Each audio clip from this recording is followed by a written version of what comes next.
मत हो गया था। राघव को और ज्यादा गुस्सा आ गया और वो बड़बड़ाने लगा। हे भगवान, एक तो पहले ही मुझे शहद नहीं मिल रहा और ऊपर से ये टीचर। इस तरह वो शहद वाला मुझे कैसे मिलेगा? फिर भी राघव आगे बढ़ता रहा।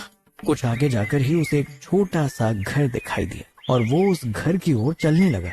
घर के पास आने के बाद उसने दरवाजा खटखटाया। जैसे ही केशव बाहर आया, राघव कहने लगा कि क्या केशव यहीं रहते हैं? जी, मैं ही केशव हूँ। मुझे शहद चाहिए। क्या आपके पास शहद होगा? आप सही जगह पर आए हैं। देखिए, मुझे सबसे अच्छा शहद चाहिए। पैसों की चिंता आप मत करिए, मुझे बस सबसे बेहतरीन शहद चाहिए। अवश्य बाबूजी, मैं अभी शहद लाता हूँ। जैसे ही केशव शहद लाने अंदर गया, अचानक से बाहर बारिश शुरू हो गई। केशव शहद लेकर आया तो उसने देखा कि राघव भीग रहा है। तब उसने कहा, बाबूजी आप अंदर आइए, आप भीग जाओगे। राघव थोड़ा हिचकिचाया, लेकिन बारिश बढ़ रही थी। उसे कोई उपाय भी नहीं दिख रहा था, इसीलिए वो घर के अंदर चला गया। तभी केशव कहने लगा, बाबूजी, जंगल की बारिश ऐसी ही है, कभी भी आ जाती है। लीजिए बाबूजी, ये सर्वोत्तम शहद है। जी धन्यवाद। बाबूजी, इस भारी बारिश में आप वापस कैसे जाएंगे? क्या आपके पास छाता है? नहीं, मैं छाता तो नहीं लाया और ऐसा लगता है कि यह बारिश जल्दी रुकने वाली भी नहीं है। यहाँ तो ऐसा ही है, कभी कभी बारिश 2 से 3 दिनों तक बनी रहती है। आप भीग भी गए हो, आप अपने कपड़े बदल लो, मैं अभी आपके लिए कपड़े लेकर आता हूँ। अरे यार, इनके कपड़े तो कितने गंदे होंगे, मैं कैसे पहन सकता हूँ इन कपड़ों को? जी नहीं नहीं, आप रहने दीजिए, मैं नहीं पहनूंगा। अभी कुछ ही देर की तो बात है, बारिश रुक जाएगी तब मैं घर जाकर नहा लूंगा। ठीक है बाबूजी, लेकिन आप अभी मत जाओ, अभी बारिश बहुत है।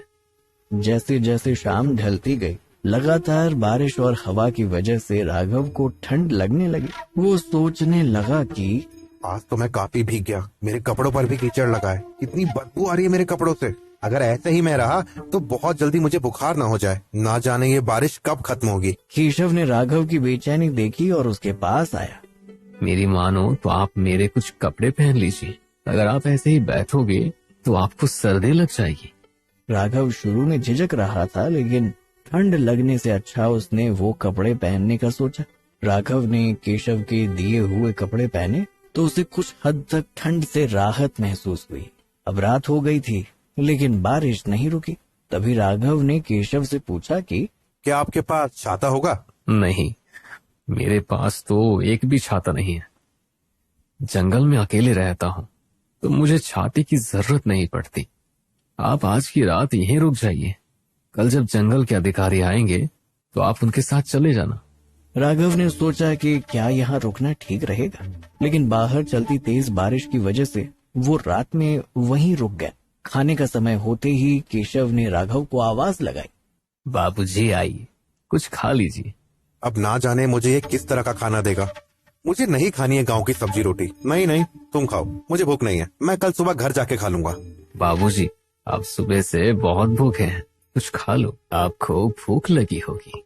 नहीं नहीं, ऐसी कोई बात नहीं है, तुम खा लो। फिर सोने के वक्त केशव ने राघव को सोने के लिए कहते हुए कहा कि बाबूजी, आप मेरे बिस्तर पर सो जाइए, मैं नीचे सोऊंगा। राघव ज्यादा कुछ कहे बिना सो गया। लेकिन आधी रात में राघव को भूख लगी। कुछ देर तक अपनी भूख सहने के बाद उसने केशव को आवाज दी, केशव जी सुनिए, अगर आप बुरा ना माने तो मुझे बहुत भूख लगी है। क्या आपके पास खाने के लिए कुछ होगा? हाँ बाबूजी, मैंने हम दोनों के लिए रोटी बनाई थी, सब्जी भी है, क्या आप खाना चाहेंगे? राघव अपनी भूख के कारण तुरंत राजी हो गया। जैसे ही राघव ने केशव का दिया हुआ खाना खाया तो उसका पेट भर गया। वो सोचने लगा कि मैं इस खाने को खाने से इनकार करता था। मैंने इस खाने को कितना भला बुरा कहा, लेकिन इसी ने ही मेरी भूख मिटाई और ये काफी स्वादिष्ट भी है। राघव ने केशव से कहा कि बहुत बहुत धन्यवाद केशव जी, आपने बहुत स्वादिष्ट खाना बनाया था। सुबह हुई तो राघव घर वापस आया, लेकिन जंगल में केशव के घर हुई वो बातें वो भूला नहीं। राघव घर आया और उसने शहद पापा को दे दिया और कहा, पापा ये लीजिए शहद, ये शहद बहुत अच्छा है। और हाँ पापा, अगर आपको रोटी खाना पसंद है तो आप वही खाना। ये क्या बोल रहे हो तुम राघव? हाँ, तुम अचानक कैसे बदल गए? हमारे पास तो बहुत पैसा है ना। तुम तो कहते थे कि हमें ब्रेड ऑमलेट जैसा स्टैंडर्ड खाना खाना चाहिए। फिर अचानक से क्या हुआ? पापा कल मैंने एक बहुत बड़ा सबक सीखा। सबक? कैसा सबक राघव? क्या हुआ तुम्हारे साथ? मैं बहुत सारी चीजों में गलत था पापा। रोटी और सब्जियां सिर्फ अच्छी नहीं, काफी स्वादिष्ट और सेहत के लिए भी अच्छी होती हैं। और मैं भी तो पहले यही खाया करता था, है ना? मैंने हमारा साधारण जीवन, हमारा खाना और हमारे कपड़ों का बहुत अपमान किया। मैं भूल गया था कि ना जाने कितने लोगों को तो 2 वक्त का खाना भी नसीब नहीं होता, फिर भी लोग कितने खुश रहते हैं और जीवन में हमेशा आगे बढ़ते रहते हैं। मुझे माफ कर दीजिए पापा, मुझे अपनी जीवन शैली पर घमंड हुआ था पापा। मैंने उस मिट्टी का अपमान किया जहाँ से मैं आता हूँ। मैंने आपको, अर्जुन को, गोविंद अंकल को ना जाने कैसी कैसी गलत बातें कही। राघव बेटा, मुझे खुशी है आखिर तुम्हें अपने गलती का एहसास हो ही गया। पापा मैं चलता हूँ, मुझे काफी और लोगों से माफी मांगनी है। मैं जल्द ही वापस आऊंगा और आज हम साथ बैठ के खाना खाएंगे।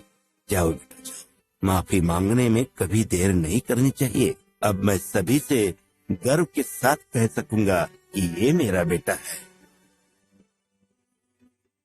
दोस्तों, हमें जीवन में छोटी